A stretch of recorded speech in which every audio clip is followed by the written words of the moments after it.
நம்ம வீட்டில் பெரியவங்க எப்பவும் சொல்கிற ஒரு விஷயம் உண்டு. நல்லா வயிறார சாப்பிட்டு முடிச்சது அப்புறம் உடனே போய் குளிக்காதேன்னு சொல்லுவாங்க. கேட்டால் சாப்பிட்ட உடனே குளிச்சா பின்னாடி சாப்பாட்டுக்கே கஷ்டப்பட வேண்டியிருக்கும்னு ஒரு பழைய நம்பிக்கையை சொல்லுவாங்க. ஆனால் இவ்வாறு சொல்ல காரணம் பின்னாடி ஒரு செம இன்ட்ரெஸ்டிங்கான அறிவியலும் நம்ம முன்னோர்களோட அக்கறையும் கலந்த ஒரு காரணம் உண்டு. அது என்னன்னு இன்னைக்கு பார்ப்போம்.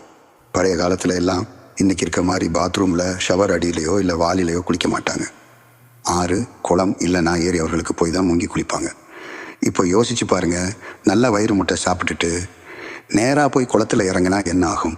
நீந்தும் போது கொஞ்சம் தண்ணி வயிற்றுக்குள்ளே போக வாய்ப்பிற அவர்களுக்கு ஏற்கனவே உள்ளே போன சாப்பாட்டோட இந்த தண்ணியும் சேரும்போது வயிறு இன்னும் பெருசாகி ஒரு விதமான அன்கம்ஃபர்டபுள் உணர்வை தரும்.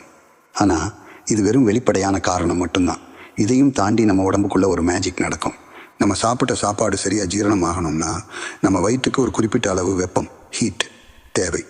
அந்த வெப்பம் இருந்தால் தான் ஜீரண மண்டலம் சுறுசுறுப்பாக வேலை செய்யும். நீங்கள் சாப்பிட்டு முடித்த உடனே நேராக போய் தண்ணியில் இறங்கும்போது உங்கள் உடம்போட வெப்பம் டக்குன்னு குறைய ஆரம்பிக்கும். குளிர்ச்சியான தண்ணி பட்டதும் ஜீரணத்துக்கு தேவையான அந்த உஷ்ணம் இல்லாமல் போயிடும். இதனால் செரிமானம் ரொம்ப தாமதமாகும். இதையே நீங்கள் வழக்கமாக செஞ்சுட்டு இருந்தால் அது பெரிய செரிமான கோளாறு, அவர்களுக்கு இன்டிஜெஷன், இதற்கு வழிவகுத்துடும். அதனால தான் அந்த காலத்தில் உண்டவுடன் குளிக்காதேன்னு ஒரு விதியை வச்சாங்க. சாப்பாட்டை அவங்களுக்கு அப்புறம் குளித்தா பின்னாடி சாப்பாடு கிடைக்காதுன்னு அவங்க சொன்னதுக்கு காரணம், உடம்பு ஆரோக்கியமாக இருந்தால் தானே நம்மளால் உழைக்க முடியும், உழைச்சா தானே சாப்பாடு கிடைக்கும். எவ்வளவு ஒரு தீர்க்க தரிசனமான வார்த்தை பாருங்களேன். நண்பர்களே, பழக்க வழக்கங்கள் மாறலாம், ஆனால் நம்ம உடம்போட அடிப்படை தேவை மாறாது.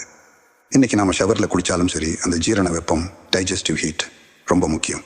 அதனால் சாப்பிட்டு முடித்ததும் குறைஞ்சது 1 மணி நேரமாவது கேப் விட்டுட்டு அதுக்கப்புறம் குளிங்க. உங்கள் உடம்பு அவர்களுக்கு எப்பவும் ஒத்துழைக்கும்.